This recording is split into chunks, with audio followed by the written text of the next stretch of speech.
oportunidades, ainda tem sim alguns lugares para você ir. Procura a Fabi, o link tá aí na descrição. Tem um QR Code também. Cara, a gente vai conhecer os lugares mais incríveis da China e vai mostrar para você, tipo assim, se a China realmente tá se tornando um país imperial. Pode falar isso? Que a China vai tomar o lugar dos Estados Unidos? Mas pode ser. E eles vão virar imperialista? Mas não acho que a China seja imperialista. É só eu sair. É uma outra conversa. Não, então beleza. É só eu sair que você começa a fazer merda aqui, né, velho? Ô, bicho. 2 minutinhos só que eu sair, você começa a falar besteira. Bora lá. Então, A China é o maior do mundo, mano. Vai. o Theodore Roosevelt é eleito presidente e ele cria um conceito de política externa que hoje o Trump imita. Qual é o conceito dele? O Big Stick, a diplomacia do porrete. Sério? O Trump tem usado, né? É um conceito que é o seguinte: os Estados Unidos tinham que usar a sua força econômica, transformá-la em força militar e ameaçar os países. Ou vocês cedem ou é a guerra. Se vocês cederem, vocês têm uma colher de mel. Se vocês não cederem, é o porrete. Porrete. Ali os Estados Unidos vão amadurecendo como uma nação imperialista. Veja que o Roosevelt, o Theodore Roosevelt, eu tô falando, não é o Franklin Delano Roosevelt que é mais para frente. Theodore Roosevelt é o presidente norte-americano na virada do século XIX para o século XXI. Pro século XX, perdão. Século XIX para o século XX. O Theodore Roosevelt, ele comanda a guerra hispano-americana, ele consegue ajudar a expulsar o colonialismo espanhol de Cuba, mas transforma Cuba numa semicolônia, como fez com Porto Rico, não é? Ele se apropria de Cuba. Cuba teve até os anos 30 uma emenda na Constituição, chamada Emenda Platt, que permitia os Estados Unidos, estava na Constituição cubana, não na norte-americana, que permitia os Estados Unidos invadirem Cuba sempre que os interesses nacionais norte-americanos estivessem ameaçados. É mais ou menos isso que a direita bolsonarista gostaria de ter aqui no Brasil, né? Uma emenda na Constituição brasileira que permitisse os Estados Unidos... Sem precisar, vem cá dar uma forcinha aqui pra nós. Não é? Então, o Theodore Roosevelt, ele é o presidente da consolidação do imperialismo norte-americano. Internamente, ele não era bobo. Então, ele toma uma série de medidas contra a excessiva concentração de monopólios. Porque ele ficava assustado com o fato de aqueles gigantescos monopólios, em especial brilhava o monopólio dos Rockefellers, né? Acabassem tendo mais poder que o governo, né? Eram empresas gigantescas. Tem uma passagem divertida, Rodrigão. Tem um livro, esse livro é genial. Eu sei que o Lula leu na cadeia, mas esse livro foi editado pela editora que eu e meu pai tínhamos nos anos 90. Esse livro chama O Petróleo, The Price, de um escritor chamado Daniel Yergin. E ele tem uma passagem nesse livro que é deliciosa. O Nelson Rockefeller, filho, não o fundador do grupo, mas o filho, vai numa das suas mansões, resolve dar umas voltas com a mãe.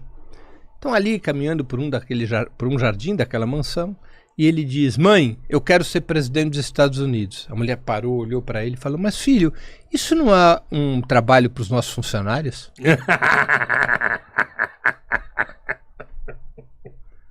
Já era. Vê o poder dos monopólios? Já era. O que eram aqueles monopólios? Eu falo isso, o povo não acredita. Quem manda não aparece, né?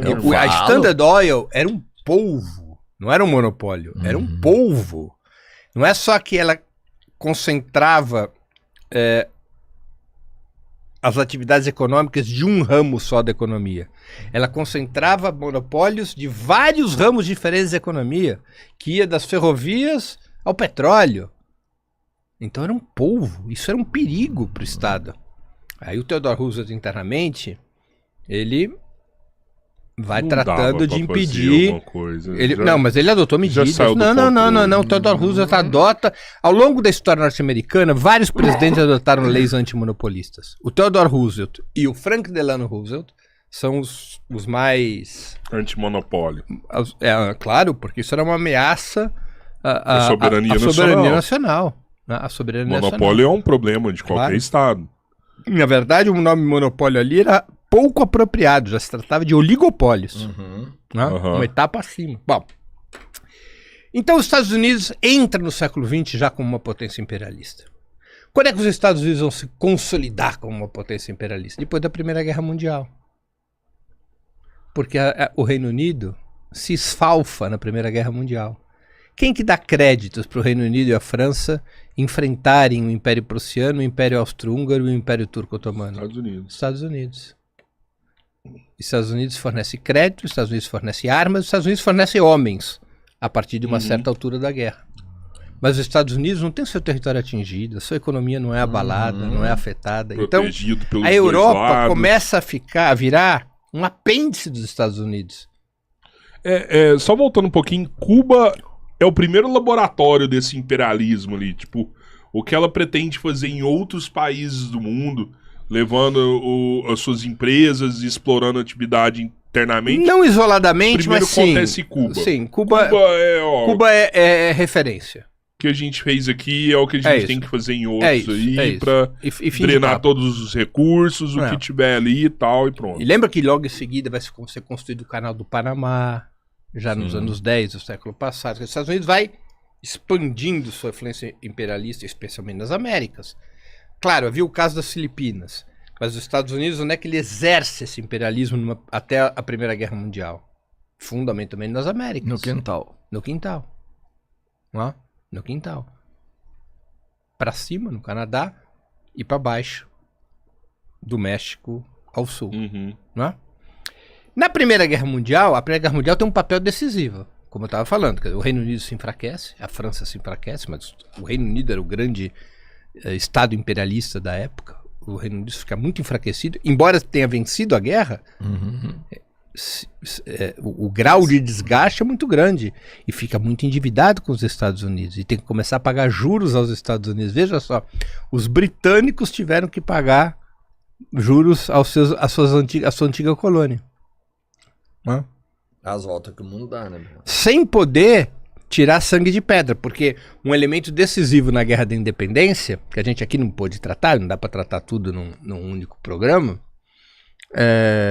lembremos que o episódio fundamental que acabaria levando à Guerra da Independência a partir de 1776 é a chamada Guerra Franco-Indígena, que é, no fundo, a guerra do Reino Unido contra a França.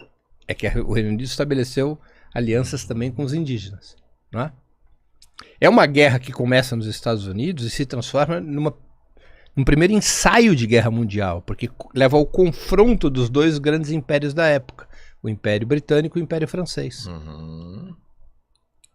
Entre 1754 e soma 7 anos aí, 1761.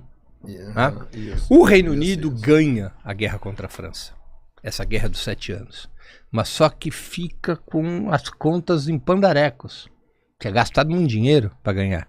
O que o Reino Unido faz para poder resolver suas contas? Chama a ex-colônia dele ali. Não era ainda era colônia. O que ele faz? Aumenta todos os impostos sobre as colônias nos Estados Unidos. Aí que os caras ficam irritados. Revolta, né? Essa é a base da independência. Sem a Guerra dos 7 anos, você não teria a Guerra da Independência. Entendi. Talvez lá na frente ela aconteceria. Sim, mas naquele momento histórico, o arroxo do Império Britânico através de impostos é que gera a revolta. Né? É que gera a revolta e a insurreição, porque eles estavam fragilizados já da guerra, era o melhor momento. O sangue tá quente, eles estão fracos, é a hora da gente ir lá e brigar. Até então, o Reino Unido tocava o colonialismo nos Estados Unidos com rédea frouxa. Deixava que as colônias se expandissem. As colônias faziam um serviço. Porque o que interessava para o Reino Unido?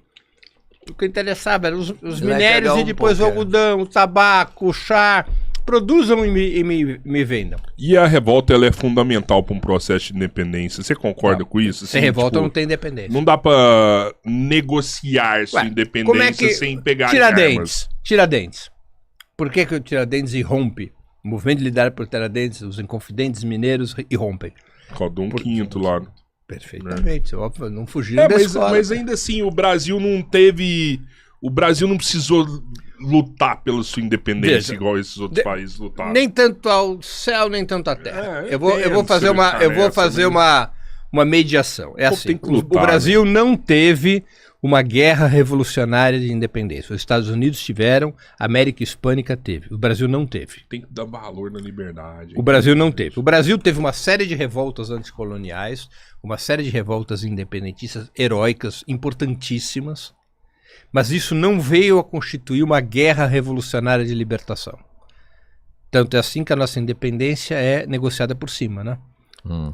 O filho do rei de Portugal é o primeiro imperador do Brasil e depois reivindicaria a coroa portuguesa como Dom Pedro V. Né? Então, embora você tenha tido lutas muito importantes, inclusive tem um filme em cartaz agora que é uma luta abolicionista, independentista, né? Que mostra as rebeliões que cinema? ocorreram ali. Agora daqui a pouco eu me lembro. Acho que talvez não é no cinema, acho que eu vi em... Camille tá agregando aqui, tá falando, ô Breno, não foi o McKinney que foi assassinado? O primeiro? Não foi o primeiro da lei do O porrete? McKinney foi o primeiro? Fazia o louco método admirado por Trump. Calma. O primeiro presidente assassinado é o Lincoln. Sim. O que ela falou? O McKinney é assassinado. O McKinney, ele é assassinado e perguntou se não foi ele que foi o primeiro que fez a política do Big Stick, né? A chamada política do Big Stick é do Theodore Roosevelt. É Theodore Roosevelt. Pelo menos é a versão historiográfica dominante. Lembremos que sempre você pode ter outras variáveis. Versões. E aquela história, se não foi ele que inventou o termo pela primeira vez, foi ele que o tornou popular, famoso. Foi com ele. Né? Então, depois da Primeira Guerra Mundial, você tinha essa situação. O Reino Unido era devedor dos Estados Unidos, a economia europeia já era abastecida por mercadorias norte-americanas, aumentando ainda mais o poder das grandes corporações. Os Estados Unidos tinha, então... potência. Os Estados Unidos tinha, na Primeira Guerra Mundial, quebrado a sua lógica isolacionista, porque o imperialismo norte-americano era apenas para as Américas. Eles não imaginavam se meter na Europa. Eles não queriam a Europa nas Américas, mas eles não queriam estar na Europa. Somente no meio da Primeira Guerra Mundial que o isolacionismo é quebrado. O presidente dos Estados Unidos na época era Woodrow Wilson. O Wilson era um isolacionista. Não queria meter os Estados Unidos em guerra na Europa nenhuma. Queria cuidar dos interesses dos Estados Unidos. O Woodrow Wilson era um defensor do nacional imperialismo norte-americano. Ou seja, nós não queremos nos meter com os estados imperialistas europeus. Nós queremos cuidar aqui da nossa quitanda. Nós somos uma grande potência em formação, mas nós só vamos colocar nossas forças armadas para dentro do nosso país e na nossa região. Nós não vamos nos meter na Europa. Mas os interesses da burguesia norte-americana... buscando mais. O Woodrow Wilson mete o exército norte-americano. Não só para apoiar o Reino Unido, a França, na guerra contra os chamados impérios centrais, impérios do centro, impérios centrais, o prussiano, o austro-húngaro e o turco-otomano, como também soldados americanos fazem parte da invasão da União Soviética logo depois da Revolução Russa. Lembra que a gente conversou aqui no episódio sobre a União Soviética, que 14 países invadem, blá, blá, blá, blá, blá, blá? Também soldados norte-americanos. Um contingente de soldados norte-americanos lutaria para tentar derrubar a Revolução Soviética durante a Guerra Civil. Então ali os Estados Unidos estão entrando numa outra fase do imperialismo. Mostrando a unha, começa a mostrar a unha. E forte, né? E os Estados Unidos aprendem a ganhar dinheiro com isso. Como é que a Alemanha... A Alemanha estava no chão, né, depois da Primeira Guerra? Tava, coitadinha, estava destruída. Derrotada, humilhada, tendo que pagar taxas elevadíssimas por conta do Tratado de Versalhes de 1919, né, pagando indenizações gigantescas. Ela estava arrebentada. Onde é que a Alemanha foi arranjar créditos para se reerguer? Nos Estados Unidos. Os Estados Unidos oferece à Alemanha os créditos para reerguê-la. Porque os Estados Unidos está com abundância de capital. Aquela história do imperialismo que eu conversei. O capital tem que buscar lucro. O capital parado é a morte do capitalismo. Né? Você imagina só um sujeito que tem uma fortuna, 100 milhões de dólares, mas ele não tem nenhum rendimento sobre 100 milhões de dólares. Ao longo do tempo, 100 milhões de dólares, lá na frente... vira 1 milhão. Não é? Então o capital tem que estar rodando. Então os Estados Unidos começam a financiar a reconstrução do país que ele ajudou a derrotar. E é assim que a economia alemã vai se reerguendo nos anos 20. Mas, além dos Estados Unidos expandir seus interesses financeiros, comerciais na Europa, o que vai acontecendo com esse movimento é também a internacionalização da economia.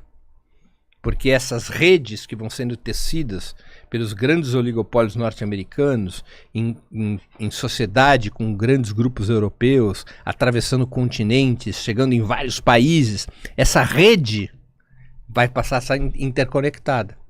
Como o Marx tinha previsto lá no século XIX, de que haveria isso, e como Lenin havia escrito, imperialismo, etapa superior do capitalismo. Né? E aí é evidente que uma crise no país central dessa rede, que já eram os Estados Unidos, teria consequências mundiais. Né? É a crise de 29. A crise de 29 rompe nos Estados Unidos, o episódio